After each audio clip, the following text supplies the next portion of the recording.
आज हम कक्षा 10वीं की सहायक क्रिया पर प्रश्न देखेंगे। तो यह जो प्रश्न है वो मैंने 2025 यानी 2025 के एग्जाम पेपर से लिया है। तो सहायक क्रिया क्या होती है? जो मुख्य क्रिया होती है उसको सहायता करने के लिए जिस क्रिया का इस्तेमाल करते हैं उसे हम सहायक क्रिया कहते हैं। तो ऐसा प्रश्न इस साल भी आपको पूछा जाएगा। तो सहायक क्रिया दी जाएगी, उसके लिए आपको उचित वाक्य सिलेक्ट करना होगा। देखो पहला क्या है, आना। आना के लिए कौन सी सहायक क्रिया होगी? यहाँ आया। तो ऐसे किन वाक्यों में आया है? देखो वाक्यों में आया शब्द है। देखो, राजीव किताब लेने आया, राजीव घर लौट नहीं आया, राजीव घर लौट आना चाहता है और राजीव घर लौट आना नहीं चाहता है। तो सिर्फ दो वाक्यों में आया शब्द है। राजीव किताब लेने आया और राजीव घर लौट नहीं आया।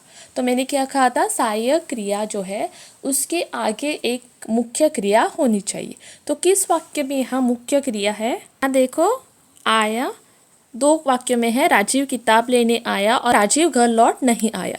पर किस आया के सामने एक और मुख्य क्रिया है? देखो, लेना। लेना भी एक क्रिया है।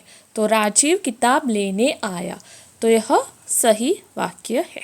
सहायक क्रिया जो होती है उसके ठीक सामने एक मुख्य क्रिया होनी चाहिए, तभी हम उस वाक्य को उचित सहायक क्रिया का वाक्य कहेंगे। तो यहाँ दो वाक्यों में आया है, पहला राजीव किताब लेने आया और दूसरा राजीव घर लौट नहीं आया। पर किस वाक्य में सहायक क्रिया ठीक सामने एक मुख्य क्रिया है? वो है इस वाक्य में। भले दूसरे वाक्य में भी लौट है, लौटना भी एक क्रिया है, उसके बीच में नहीं शब्द है, इसलिए यह वाक्य सहायक क्रिया के उचित नहीं है। तो पढ़ना वाक्य देखो, घी में चींटियां पड़ गई, वह घायल होकर पड़ा, पेड़ से आम गिर पड़ा, मंदा को हिंदी में अच्छे गुण पड़े। तो पढ़ना इस क्रिया का कौन सी सहायक क्रिया होगी? पढ़ा। तो यहाँ किन वाक्यों में पढ़ा है? दो वाक्यों में पढ़ा है। वह घायल होकर पड़ा, पेड़ से आम गिर पड़ा। पर याद रखना, सहायक क्रिया के आगे एक मुख्य क्रिया होनी चाहिए, और वो किस वाक्य में है? देखो, यहाँ पढ़ा है और उसके सामने एक और मुख्य क्रिया है, गिरना। तो सही वाक्य कौन सा है? पेड़ से आम गिर पड़ा।